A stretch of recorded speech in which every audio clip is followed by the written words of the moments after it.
Jai Hind, dear students. How are you? I hope you all are fine.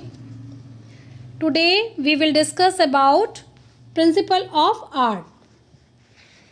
Okay. So students, हमने पहले fundamental of art के बारे में पढ़ा था और आज हम प्रिंसिपल ऑफ आर्ट के बारे में पढ़ेंगे. Okay. So principle of art, the building blocks of visual art. Okay. तो यहाँ पर देखिए प्रिंसिपल ऑफ आर्ट में फर्स्ट है हमारा बैलेंस. तो बेटा यहाँ पर मैंने आपको एक पिक्चर दिखाई हुई है. इस पिक्चर के थ्रू आप इसमें जानेंगे कि बैलेंस का मीनिंग क्या है. तो सबसे पहले देखते हैं कि यहाँ पर बटरफ्लाई जो है दोनों तरफ से इक्वल है, दोनों साइड से इनका इक्वल है ना. बैलेंस का मीनिंग है इसमें इक्वल होना, सिमेट्री दिखाई देना उसमें. जब हम किसी चीज़ को विजुअली देख रहे हैं तो हमें वो इक्वल लगना चाहिए.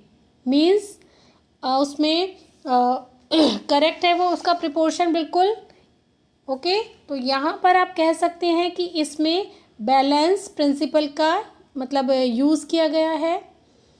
और बैलेंस भी 3 टाइप्स के होते हैं, सिमेट्रिकल, असिमेट्रिकल और रेडियल. ठीक है. तो यहाँ पर ये देखिए बैलेंस 3 टाइप्स के हैं, सिमेट्रिकल, असिमेट्रिकल और रेडियल. चलिए तो सबसे फर्स्ट जो है हमारा सिमेट्रिकल. इसमें एक पिक्चर आपको शो हो रही है. तो इस पिक्चर के थ्रू आप जानेंगे कि सिमेट्रिकल मीन्स जो लेफ़्ट साइड है वही राइट साइड भी है. तो दोनों साइड अगर इक्वल है तो वहाँ पर कौन सा बैलेंस यूज़ किया गया है, सिमेट्रिकल बैलेंस. ओके. अब असिमेट्रिकल की अगर हम बात करें, असिमेट्रिकल में अगर आप सेंटर में ये ट्री दिखाई दिया हुआ है और ट्री को अगर दोनों पार्ट को में सेंटर में डिवाइड कर दें, मतलब पार्ट को अगर हम डिवाइड करते हैं तो आपको दिखाई देगा कि ये असिमेट्रिकल है क्योंकि ये दोनों साइड से इक्वल नहीं है. ठीक है. तो जो इसमें आपको पिक्चर से पता चलेगा कि यहाँ पर असिमेट्रिकल बैलेंस का यूज़ किया है. तो जब बेटा आप कमर्शियल आर्ट आपने लिया है तो इसकी एक एक चीज़ की आपको नॉलेज होनी चाहिए, हर छोटी छोटी चीज़ की. ठीक है. तो इसीलिए छोटी छोटी चीज़ को मैं आपको बताऊंगी जिससे आपको क्लियर हो जाए. जैसे अब थर्ड है हमारा रेडियल बैलेंस. तो यहाँ पर सेंटर में सर्कल है ये. तो आप यहाँ पर देख रहे हैं कि जो ये फ्लावर ड्रॉ किया है ना. तो मतलब उसमें कितना सेंटर में से, और जब हम एक रेडियस बनाते हैं तो बिल्कुल इक्वल आ रहा है. ठीक है. तो इसको बोलेंगे यहाँ पर रेडियल बैलेंस का यूज़ किया है. ओके. तो आई थिंक बैलेंस 3 टाइप्स के होते हैं, ये आपको क्लियर हो गए. और आप पिक्चर भी अगर देखकर आप इसको बता सकते हैं कि यहाँ पर कौन सा बैलेंस यूज़ किया गया है. ओके. चलिए अब नेक्स्ट आता है हमारा प्रिंसिपल ऑफ आर्ट में. फर्स्ट था बैलेंस और सेकंड आ गया हमारा एम्फेसिस. एम्फेसिस में आपको क्या दिखाई दे रहा है कि मैंने यहाँ पर एक पिक्चर दिखाई है, बास्केट, और उसमें फ्रूट्स हैं. अब सबसे पहले हमारी जो नज़र जा रही है वो किस फ्रूट पर जा रही है. आई थिंक आपकी भी पोमीग्रेनेट पर ही जा रही होगी, है ना. तो यहाँ पर जब हम किसी चीज़ को सेंटर ऑफ अट्रैक्शन बनाते हैं तो हम उसे कहते हैं कि यहाँ पर एम्फेसिस बैलेंस प्रिंसिपल का यूज़ किया गया है. ठीक है. जब हम किसी भी ड्राइंग में आप एम्फेसिस दे रहे हैं तो वो पार्ट हमारा सेंटर ऑफ इंटरेस्ट बन जाता है. ओके. मतलब हमारी आईज़ अपने आप ही ऑटोमेटिकली ही वो सेंटर वाली जो एकदम अलग सी चीज़ है उसके ऊपर जाकर टिक जाएगी. ठीक है. जैसे हमने ड्राइंग में मतलब ऐसा करेंगे तो उसे बोलेंगे कि ये पार्ट ऑफ एम्फेसिस मतलब किया गया है, ये पार्ट सेंटर का. ओके. तो ऐसा किया गया है. और कहेंगे कि मतलब एक पार्ट ज़्यादा इम्पॉर्टेंट, जो सेंटर वाला पार्ट है उसको ज़्यादा इम्पॉर्टेंट मतलब रखा गया है और बाकी उसके सबऑर्डिनेट हैं. जैसे आपको पिक्चर में दिखाई दे रहा है कि ग्रेप्स जो है उसके सबऑर्डिनेट हो गए. ठीक है। तो हम देखेंगे हमने इसमें कौन सा प्रिंसिपल यूज़ किया गया है, हमने इसमें एम्फेसिस यूज़ किया गया है, ठीक है। चलिए अब आता है हमारा थर्ड, रिदम। रिदम के नेम से ही आपको पता चलता है कि जैसे कि किसी सॉन्ग में रिदम होता है ना, कोई अगर आप सॉन्ग सुन रहे हैं उसमें एक रिदम, उसमें जैसे कि फील करते हैं और उसमें फ्लो होता है एक, तो ऐसे ही जब हम कोई आर्ट वर्क करते हैं, आर्ट के एलिमेंट्स को रिपीट करते हैं और उसी रिपीटेशन में एक मूवमेंट लगता है, तो उसे हम कह सकते हैं कि आर्ट में एक रिदम है, ठीक है। जैसे हम कोई पेंटिंग वगैरह भी देखते हैं कोई आर्ट गैलरी वगैरह में, तो वहाँ पर अगर पेंटिंग ऐसी रिदम वाली, तो कितना सुंदर लगता है कि इसमें कितना फ्लो दिखाई दे रहा है, कितना रिदम है ना। जैसे यहाँ पर आपको ये पेंटिंग में दिखाई दे रहा है कि जो ये सेमी सर्कल्स हैं, कलर्स हैं, ये एकदम रिपीट हो रहे हैं, बार बार रिपीट कर रहे हैं हम इनको, ठीक है।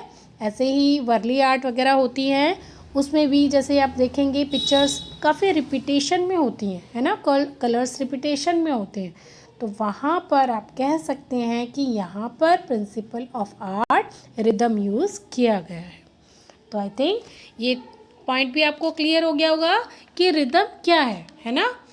चलिए अब नेक्स्ट पॉइंट आता है हमारा प्रिपोर्शन। ये ड्राइंग बनाने के लिए बहुत ज़रूरी होता है, क्योंकि छोटी क्लास में उनको थोड़ा समझना मुश्किल होता है, लेकिन आप लोगों के लिए थोड़ा इजी है इसको समझना। बेटा जब आप प्रिपोर्शन को अगर नहीं समझेंगे तो आप ड्राइंग नहीं कर सकते। यहाँ पर दो फिगर हैं, एक डॉग है और एक कैट है, यानी कि इनके जो इसको बोल सकते हैं कि it is the size of the part is relation to one another. जब हम कोई ड्राइंग बनाते हैं तो उसके साइज़ को ऐसा ही बनाना चाहिए जैसा वो रियल में होता है, यानी उसमें करेक्ट प्रिपोर्शन के लिए करेक्ट साइज़ बनाना इम्पॉर्टेंट है, ओके।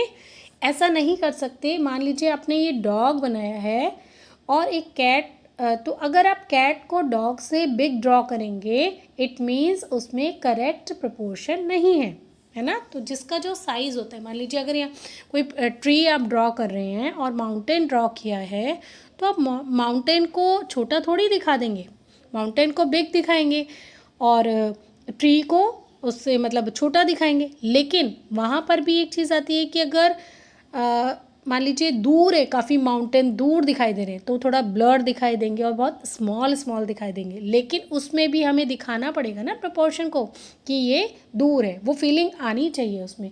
तो ये सारी चीज़ आती हैं प्रोपोर्शन में, ओके। तो आई थिंक प्रोपोर्शन भी बहुत इम्पॉर्टेंट रोल है, तो इसको समझना बहुत ज़रूरी है आपको ड्राइंग करते टाइम। ये नहीं, कुछ बच्चे क्या करते हैं, जैसे छोटे बच्चे हैं ड्राइंग कर रहे हैं, उनको ये नहीं पता होता कि अगर हम कोई चीज़ ड्रॉ कर रहे हैं तो वो हमें कहाँ पर करनी है, तो वो कहीं पर भी ड्रॉ कर देंगे पेज में, है ना। सारा पेज को ब्लैंक छोड़ देंगे, साइड में कॉर्नर में ड्रॉ कर दिया, तो क्योंकि उनको नॉलेज नहीं होती है।